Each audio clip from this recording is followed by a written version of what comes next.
In this video, you'll learn how to verify your Stan Store account.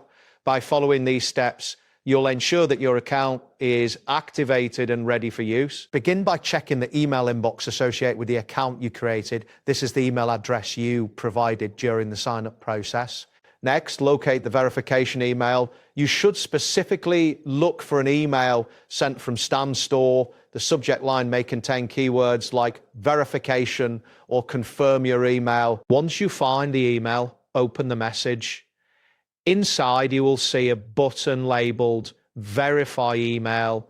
This button is crucial for completing the verification process. Click the Verify Email button within the email. After clicking, your Stan Store account will be verified. You can then proceed to log into your Stan dashboard. If you do not see the verification email in your inbox, do not worry. First, check your spam or junk folder, as sometimes legitimate emails can be misclassified. Alternatively, you can log into your Stan Store account directly and look for an option to resend the verification email. This option is typically found in your account settings or during the login process. That wraps up today's guide. Thanks for watching and catch you in the next tutorial.